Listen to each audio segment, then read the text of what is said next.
Operator রাস্তা এই যে ডিজাইন হইতেছে না, এটি তো ওই যে প্রোডাকশন হয় এক একটা ডিজাইন না, মানে ওই মেশিন ওইখানে সেট যেটা করে ওইটা ওই বাইর অনুযায়ী এখানে যারা অপারেটর আছে যারা ইঞ্জিনিয়ার আছে ওরাই সেট করে।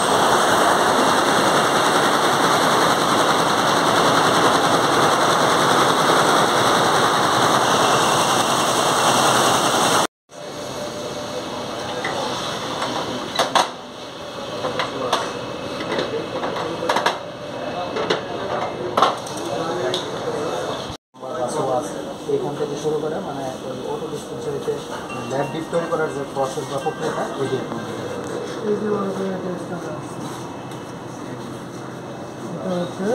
স্ট্যান্ডার্ড একটা হচ্ছে ম্যাস টেক্সটাইল আর একটা হচ্ছে টুল প্লাস।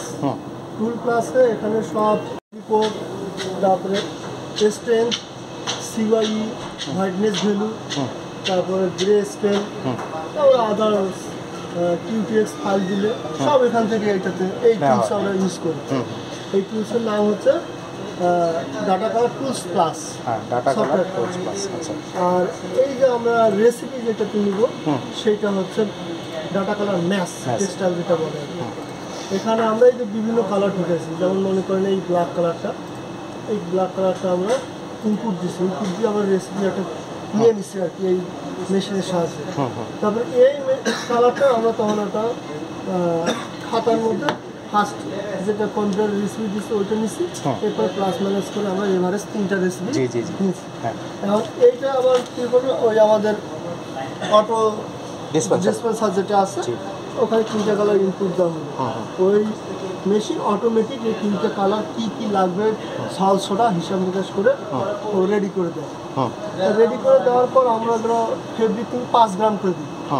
ওই 5 গ্রাম ফেব্রিক পটে পটে আমরা দিয়ে দিলাম, তারপরে ওটা মেশিনে রান করলাম।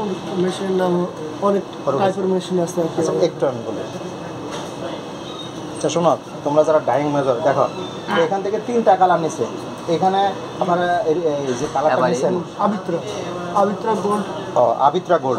আচ্ছা এখানে ধরো এটা কি মিডিয়াম ব্যান্ড না হট ব্যান্ড না কোল্ড ব্যান্ড? আচ্ছা আমরা কটন যেটা করে রিঅ্যাক্টিভ এটা তো রিঅ্যাক্টিভেরই একটা গ্রুপ।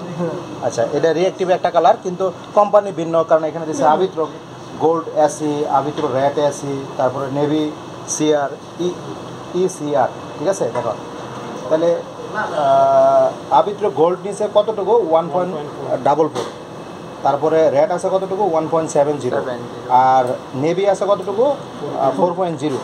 এভারেজে এই কালারটা অলমোস্ট এই ফার্স্ট টাইম রেসিপি। হ্যাঁ এটা ডাটা কালার থেকে নিয়েছে।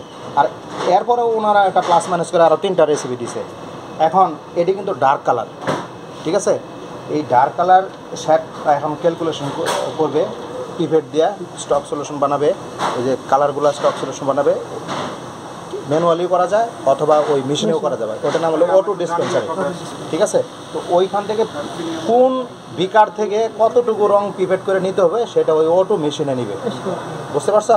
এবং সল্ট সোডার স্টক সলিউশনটাও ওই অটো মেশিনে নিবে, এই হলো বিষয়। ঠিক আছে, ওই মেশিনে সব এই ভ্যালুগুলো আছে এগুলো কি পার্সেন্টেজ? হ্যাঁ 85%।